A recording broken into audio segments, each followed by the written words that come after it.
Welcome back to Animal Encounters. I've got something a little different for you. Today, I'm covering a collection of shark discoveries that would rewrite what we know about the ocean.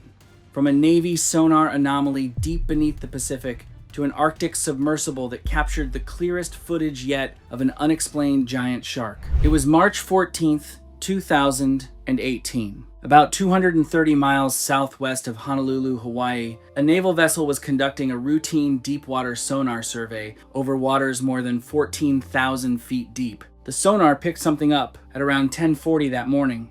The return was clearly biological, but the size wasn't easy to explain. Whales appear on sonar all the time, yet the return was too large and too elongated to match any whale on record. Sonar readings on biological targets carry enough margin for error that no one was putting a firm number on it, but the signal was consistent across two passes, and it was not behaving like anything they had logged before. More unusual was how it moved. Instead of diving and surfacing like a whale, it stayed at roughly 3,200 feet, traveling horizontally at a slow, steady pace. Nobody on the vessel could say what it was, only what it was not. A second sonar pass confirmed it. The object had traveled about 400 feet, maintaining the same depth and speed. By every known record, there are no fish that size capable of living at that depth. This is usually where I'd expect the mystery to fall apart. Instead, it just kept getting stranger. A drone was deployed toward the last confirmed position. It reached operating depth about 40 minutes later, but the signal had already weakened. The animal had moved farther into open water. The drone recorded 11 minutes of footage before losing contact. The footage was dark and incomplete, but one detail stood out. Using the drone's camera calibration, the tail was visible for about 4 seconds and appeared significantly wider than the drone itself, which measured just under 4 feet across. The team disputed the exact figure, but agreed it exceeded anything on record. The largest confirmed great white shark measures just over 20 feet in total length. This animal's tail was wider than most great whites are long. That was the first moment I could actually picture the scale they were describing. It's honestly difficult to wrap your head around. When the drone was recovered, 3 of its exterior panels had impact marks on them. Not a full bite, more of a graze, the kind of contact that happens when something very large passes close and catches the edge of an object. The impression left in the casing measured approximately 26 inches across at its widest point. Bite width estimates, based on fossil tooth evidence, sit somewhere between 18 and 22 inches. Whatever grazed that drone exceeded it. Scraped from the impact site were tissue fragments and what the recovery team described as hard material consistent with shark denticles, though that assessment was never formally confirmed. The samples went off for analysis, and the results confirmed shark tissue. The sequence was degraded and only partially readable, placing it closest to large predatory shark lineages, but outside the range of every living species in the database. The laboratory called it inconclusive, not unidentified. A second drone went out 2 weeks later targeting the same coordinates. It got a clearer look this time, about 7 seconds of footage showing the head of the animal. Broad and flat, proportioned differently from any known large shark. The eye was briefly visible in the light. Nobody on the team put a measurement to it, but everyone who reviewed the footage mentioned it independently. The animal moved off slowly at first, then covered distance quickly when it chose to. After that, the trail goes quiet. A records request filed 2 years later came back heavily redacted. The exercise was acknowledged, the anomaly was not. The biological samples were logged as received by an analytical facility, and no corresponding results appear in any accessible record. The drone footage from both deployments does not exist in any public archive. A partial sonar readout believed to be from the original exercise was published in a small independent journal in 2020. It was retracted 4 months later at the request of an unnamed third party. The researcher who published it has not put their name on anything since. Whether you believe every part of this story or not, it's hard not to wonder how many things are still moving around in parts of the ocean we've barely explored. But the Pacific is not the only place where something large and unidentified has left evidence behind. On the Atlantic coast, it left the evidence right on the beach. It was January 6th, 2015. The stretch of coastline between Pawleys Island and Murrells Inlet in South Carolina is quiet in winter, with mostly locals walking the beach each morning. One of them noticed something that didn't belong. A man walking near the waterline at Pawleys Island on January 6th found a female bull shark just over 9 feet long lying in the surf. A single deep, clean-edged wound along the left midsection was large enough that he photographed it before reporting it. The responding officer assumed a boat strike and had the carcass removed. The carcasses came in, spread across several weeks, handled by different local officers, and gone before any formal examination could be arranged. By the time anyone was looking at all 7 cases together, the physical evidence was already gone. 4 days later, a second shark washed ashore 6 miles away near Murrells Inlet. A sandbar shark, just over 10 feet long. Same wound, same location.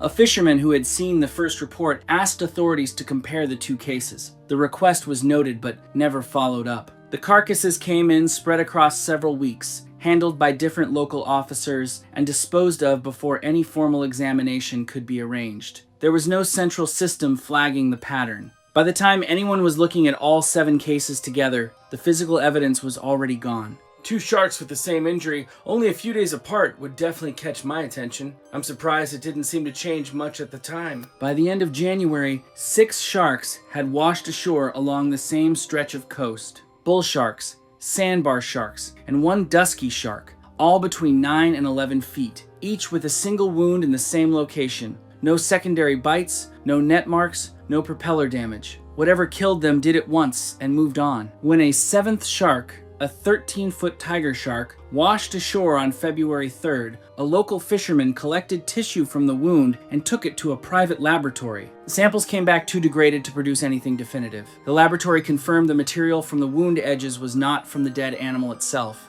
Beyond that, inconclusive. Wound dimensions measured from photographs across all 6 earlier carcasses put the bite radius at between 18 and 22 inches. A large great white produces around 12 to 14. 18 to 22 inches does not match any shark species currently documented in Atlantic waters, and it is not close. A bite radius either matches a known species or it does not. Those measurements really changes how you picture the wounds. It's a lot different from just hearing that they were large. I mean, those extra few inches translate to a much larger animal than you'd probably imagine. The 7th carcass, that 13-foot tiger shark, had the largest wound of the series, deep enough to have reached the body cavity. Death would have been immediate. The bite radius on that one measured just over 22 inches. No further carcasses appeared after February 19th. A researcher who had been tracking the reports independently had previously accessed a National Marine Database entry containing the bite radius measurements and wound documentation. When they checked back several weeks later, the entry was gone. No removal notice, no explanation, just gone. No official statement was ever issued connecting the 7 carcasses to a single animal or to anything unidentified. The fisherman, who submitted the tissue samples, never heard back from anyone beyond the laboratory that processed them. The stretch between Pawleys Island and Murrells Inlet saw noticeably less commercial shark fishing activity through the rest of that year. Most of the fishermen who worked that water regularly did not offer a specific reason for it. They just stopped going out as far. One thing this story reminded me of is that people who spend their lives on the water usually notice when something changes. In this case, enough of them quietly changed their behavior, and I think that says a lot.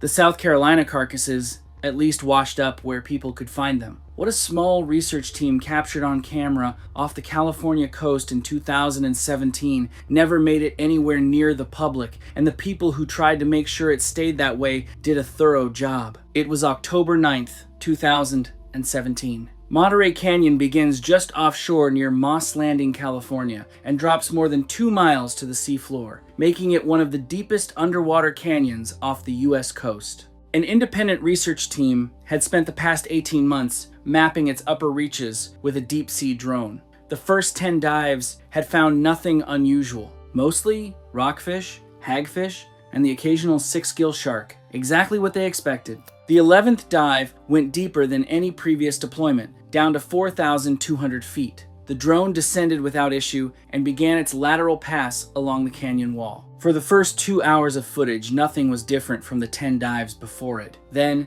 at the 2-hour and 14-minute mark, something moved at the edge of the camera's light range. It was caught in 3 consecutive frames before it passed out of the light entirely. The team reviewed those frames repeatedly. The shape was biological, and it was clearly a shark. The body profile, the way the tail moved, the way it displaced water as it went, all of it was consistent with a large shark. What was not consistent with anything in the existing record was the size. Earlier in the project, during a shallower dive, the team had physically measured a section of canyon wall rock formation using the drone's laser scaling system as part of their mapping work. That same section of wall was visible in the background of the 11th dive footage. Using it as a rough reference point, the team put the visible portion of the animal somewhere between 30 and 40 feet, though the animal was not on the same plane as the wall, and they acknowledged the margin for error was significant. That estimate was for the visible section only. The head was not in frame. I had to remind myself they were only estimating the part they could actually see. That wasn't even the entire animal.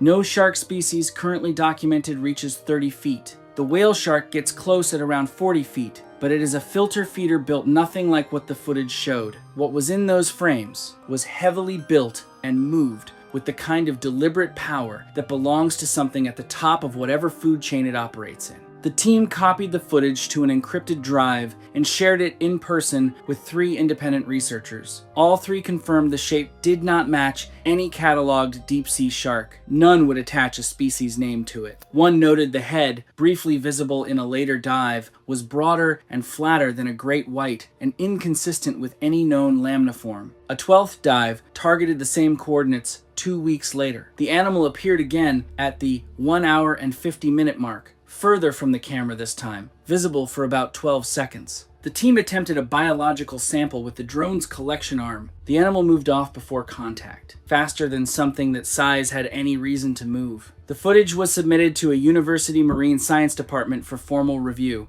An internal assessment was conducted. Nothing was ever published. The footage from the 12th dive remains with the research team. The footage from the 11th dive is gone. When the team went back to pull the files, they found them deleted. Their server access log showed a remote login from an unrecognized device during the window after the university's submission. They reported it. Nothing came of it. The footage was submitted to a university marine science department for formal review. An internal assessment was conducted. Nothing was ever published. An independent journalist who had been following the story filed a records request for the department's dive planning documents after a source told them the canyon coordinates had been flagged internally. The documents came back with 2 entries marking those specific coordinates with a notation to avoid descents below 4,000 feet. No explanation was attached to either entry. That doesn't prove anything by itself. It does make you wonder what led to those coordinates being flagged in the first place. 2 members of the original research team have not spoken publicly about the project since 2019. The mapping project has not sent a drone below 3,000 feet since the 12th deployment. The research team never got a biological sample, and without one, everything they captured stays in the category of footage that cannot be officially explained. Off the coast of Cape Cod, a monitoring program did get physical evidence. The problem was figuring out what it meant. It was October 22nd, 2013. A shark monitoring program based in Cape Cod, Massachusetts, had been tagging and tracking great white sharks in the Atlantic for nearly a decade. The tags recorded depth, water temperature, location, and movement. While tags occasionally failed or detached, unexplained losses were rare. In the 14 months between October of 2013 and December of 2014, the program lost contact with 6 tagged sharks, double the historical average in just over a year. Each loss was a clean signal cutoff, no gradual degradation, no warning data suggesting the tag was failing, just a normal transmission and then nothing. The first explanation was equipment malfunction. It is the obvious answer when a tag goes silent, and for the first 2 or 3 losses it was reasonable enough to accept. By the 5th and 6th it was harder to hold on to. I can understand why equipment failure was the first assumption. By the 6th similar case, I'd probably start asking different questions too. The first tag to wash ashore turned up on a Cape Cod beach on January 15th, 2014, about 3 months after its signal went dark. The outer casing had deep compression scoring along 2 sides, parallel grooves pressed into the hard plastic with enough force to partially deform the housing. The internal components were completely undamaged, which ruled out an impact with the ocean floor. Something had bitten down on the tag with enough force to score and deform the casing without fully crushing it. The tag had either detached at that moment or been separated from the shark shortly after. Finding the tag answered one question, but it immediately raised another. What could leave marks like that? Biological material found in the scoring grooves was sent for analysis. The results identified shark tissue, but not from the great white the tag had been attached to. The sequence was too degraded for a specific match. A second laboratory processed another recovered tag and returned the same result. Both are inconclusive. The third tag had a clean puncture through the outer casing, a single entry point just over an inch across, consistent with a large tooth pressing through and withdrawing. The curvature suggested a tooth larger than any great white on record. The depth data from 5 of the 6 tags followed a similar pattern before signal loss. Normal coastal movement, a sudden turn toward open water, then a rapid descent to between 2,800 and 3,600 feet. Great whites have been recorded near 3,000 feet, but it sits at the absolute outer limit of what the species is known to do. 5 animals following that same pattern was not something the program's historical data had ever shown before. The temperature readings in those final transmissions were the detail that nobody had a clean explanation for.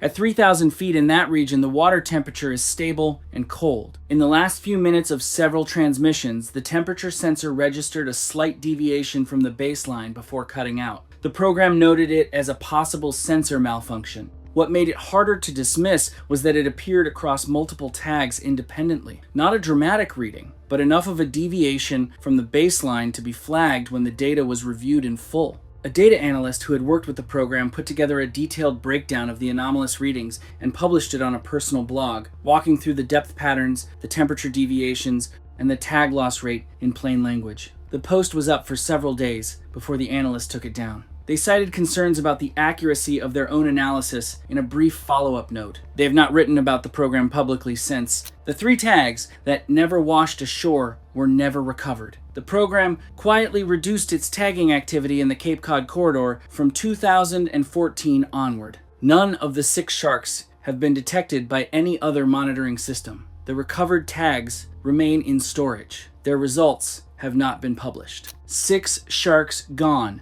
3 tags with bite marks from something unidentified, and a blog post that lasted 72 hours. The Cape Cod program lost its evidence one piece at a time. 80 miles off the North Carolina coast, a salvage team found theirs all in one place, spread across the ocean floor in a 200-foot radius around a shipwreck. It was July 11th, 2016. About 80 miles off Cape Hatteras, North Carolina, a commercial salvage team was conducting a routine survey of a shipwreck nearly 180 feet below the surface. It was a familiar sight, and they had worked places like it many times before. What the underwater camera picked up on the first pass was not the wreck. The seafloor surrounding it, in roughly a 200-foot radius, was scattered with remains, large ones. The team could see them clearly on the monitor as the camera swept the area. Fins, partial carcasses, sections of spine. The first assumption was that the wreck had become a feeding ground for something, which is not unusual for deep shipwreck sites. Wrecks attract fish, fish attract predators, and predators leave remains. It happens. What made this different was how fresh some of it was.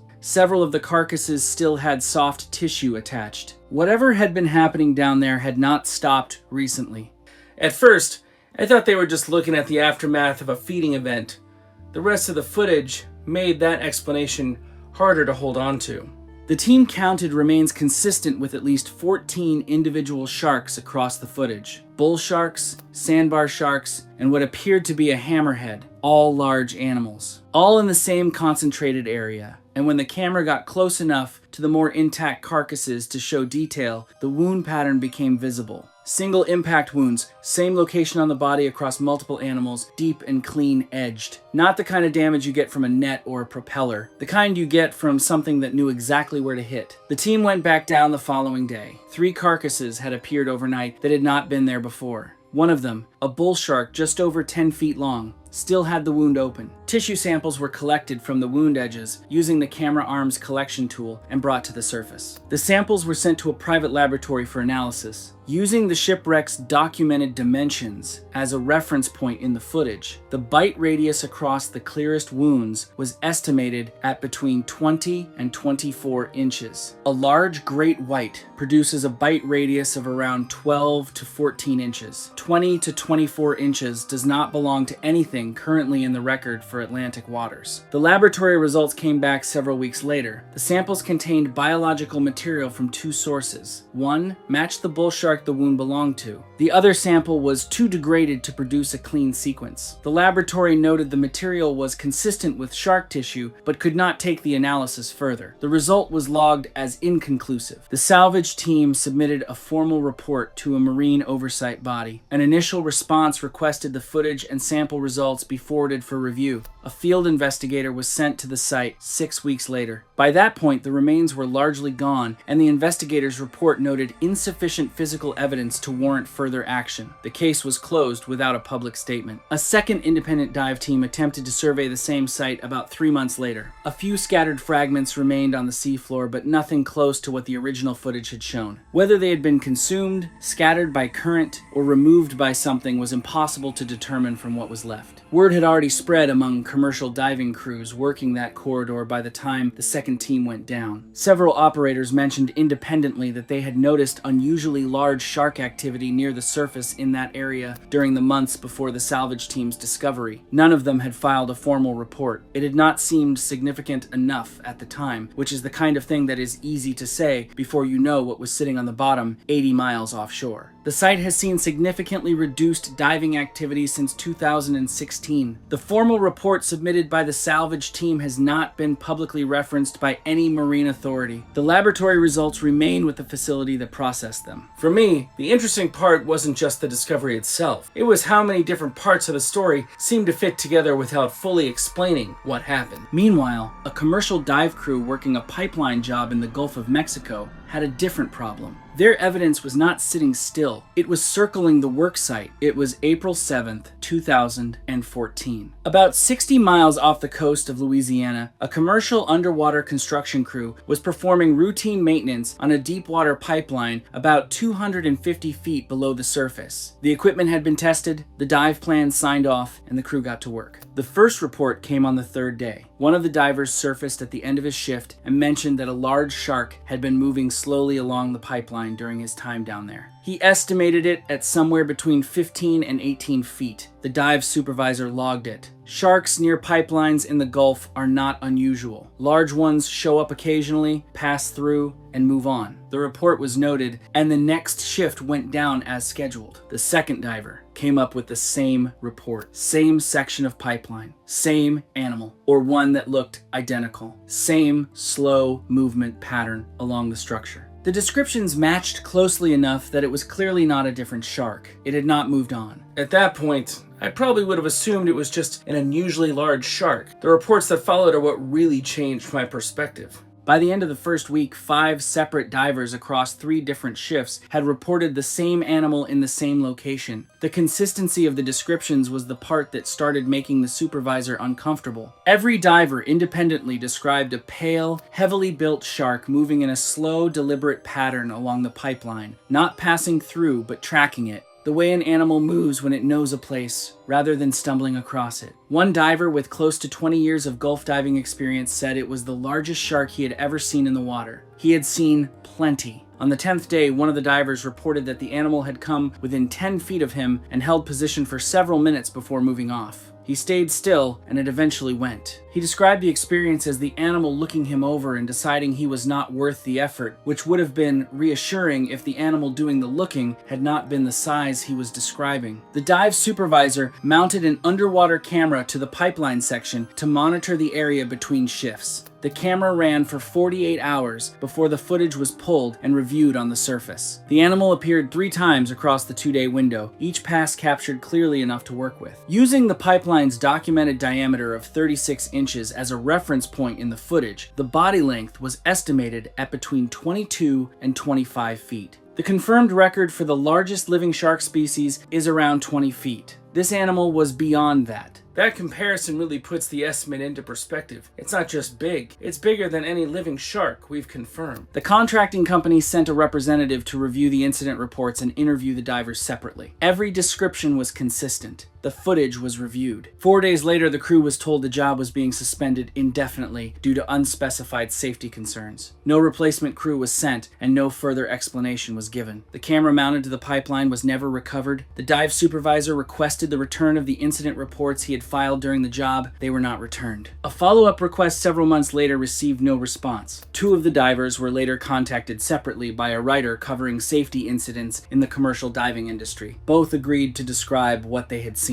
Their accounts, given independently and months apart, were identical in every material detail. The company named in the original contract declined to comment. The article was published in a small industry publication and did not receive significant attention beyond that readership. The pipeline section the crew had been contracted to maintain remains unfinished. The camera is still down there, mounted to the structure at 250 feet, pointed at a section of the Gulf floor that nobody has been back to since the spring of 2014. I think I'll remember the divers' accounts more than anything else. Independent reports that line up that closely are hard to dismiss. The Louisiana story at least stayed in water people are familiar with. What a Norwegian research team encountered in the Barents Sea in 2019 was in a completely different category. 200 miles north of the nearest city, at a depth where almost nothing that size should exist. It was June 17th, 2019. About 200 miles north of Tromsø, Norway, a research team was conducting a glacier melt survey in the Barents Sea using a compact submersible to collect water temperature and salinity data. The submersible had completed dozens of dives before. The team was there to study climate, not marine life. On the 4th day of the expedition, the submersible was descending toward 1,800 feet when the external camera picked up movement below and to the left of the vehicle. The operator slowed the descent and brought the submersible to a hover. Whatever had moved came into the light range of the camera within about 30 seconds and stayed there. The first assumption was a Greenland shark. It was a reasonable conclusion. Greenland sharks are well documented in the Barents Sea, operate at those depths, and are the largest fish in Arctic waters, reaching around 24 feet. At first glance, the footage seemed to fit, except it didn't. Not really. The body proportions were wrong. A Greenland shark has a relatively slender build, a rounded snout, and small fins for its size. The animal on camera had a broader head, a heavier midsection, proportionally larger fins, and a much darker coloration than any documented Greenland shark. The animal stayed in the camera's light for 19 minutes without reacting to the submersible. It passed through the light twice before slowly descending into deeper water and disappearing from view. The team watched the entire encounter from the surface and said very little during those 19 minutes.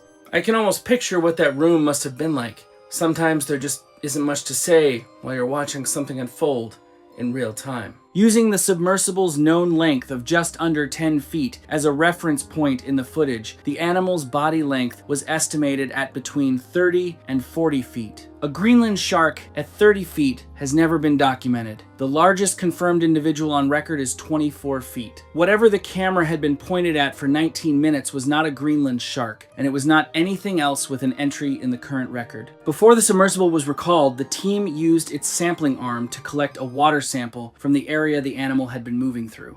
The sample was sealed and stored for analysis. Back on land, it was sent to a university laboratory for environmental DNA testing, a method that detects genetic material shed naturally by animals into the surrounding water. The results identified shark DNA in the sample. The sequence shared characteristics with large predatory shark lineages, but did not produce a match to any species currently in the database. The laboratory noted the result as unusual and flagged it for follow-up. No follow-up was ever conducted by anyone outside the laboratory. I thought the DNA results would finally give the team some answers.